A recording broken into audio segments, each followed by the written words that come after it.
Bagaimana sih caranya biar bisa lulus wawancara LPDP? Halo teman-teman, aku Edi, aku lulus LPDP itu di batch kedua tahun 2024 dengan one shot. Aku sekarang lagi ikut pengayaan bahasa di UPI Bandung. Di sini aku buat video ini karena ada banyak sekali yang menanyakan aku bagaimana sih cara biar bisa lulus wawancara LPDP. Eh, jadi aku akan buat video ini mungkin sesingkat mungkin biar teman-teman bisa lebih paham lagi. Sebelumnya saya ucapkan selamat dulu kepada teman-teman yang sudah lulus seleksi administrasi dan seleksi bakat skolastik. Ini tinggal satu langkah lagi, kalian sudah bisa masuk di LPDP. Dan bagi aku sih kalian itu orang-orang terpilih yang sudah sampai di tahap ini. So jangan pernah untuk menyia-nyiakan kesempatan ini. Mari mempersiapkan diri kalian sematang mungkin. Ada beberapa tips yang aku gunakan waktu mempersiapkan diri dalam seleksi wawancara. Yang pertama di sini yaitu kita harus mempersiapkan diri ya. Jadi mempersiapkan diri dalam hal ini kita harus sudah menguasai esai kita, esai terus CV, serta bagaimana rencana studi nantinya, kita kenapa mau kuliah di kampus ini, kenapa kita ambil jurusan ini, cita-cita kita apa, atau kontribusi ke depannya setelah studi nanti apa gitu.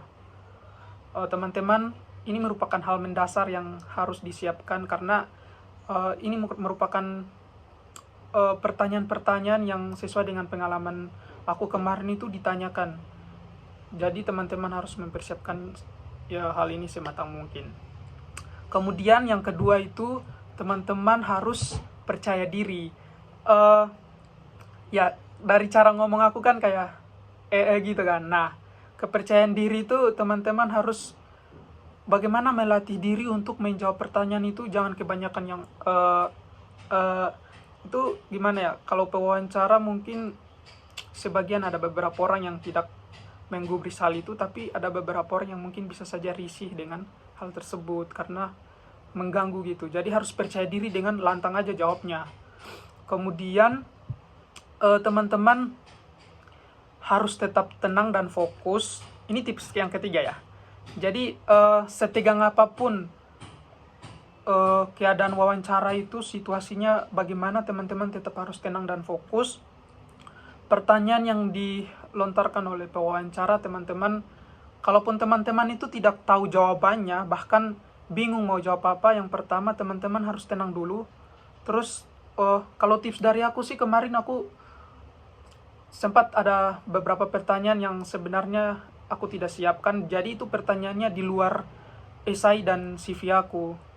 Kayak contoh ya, mungkin pewawancara itu bisa menanyakan hal-hal seperti ini. Kemarin aku itu sempat ditanya kayak ada berapa sarjana, atau ada, aku lupa sih waktu itu ditanya sarjana apa lulusan S2 gitu di daerahku.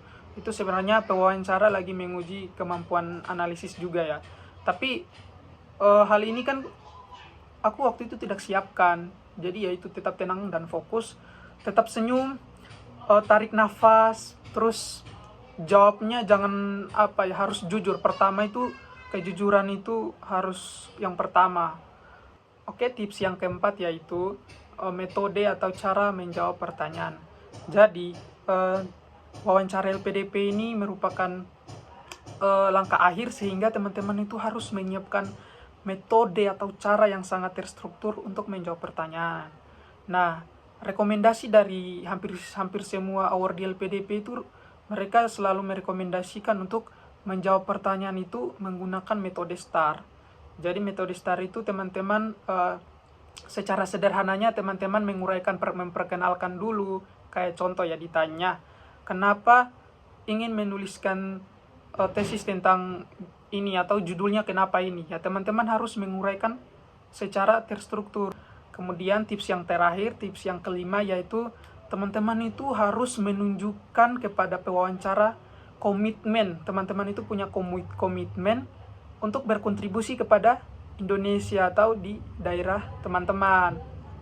Nah, Jadi kontribusi yang teman-teman sudah sediakan itu, teman-teman harus bagaimana ya? Teman-teman itu harus menunjukkan kepada pewawancara bahwa teman-teman ini punya kontribusi yang nantinya akan sangat berdampak positif, berdampak sangat panjang, berdampak sangat baik kepada Indonesia gitu.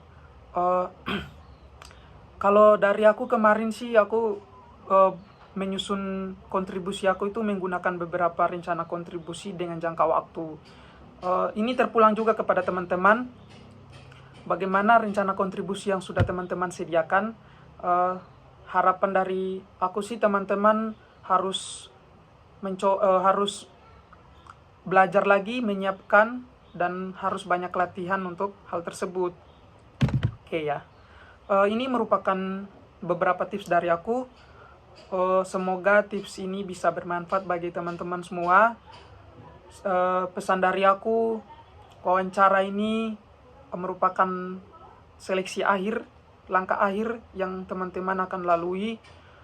Teman-teman harus mempersiapkan diri sebaik mungkin, dan jangan lupa banyak berdoa agar bisa diberikan kemudahan, kelancaran, dan bisa mendapatkan hasil yang baik nantinya.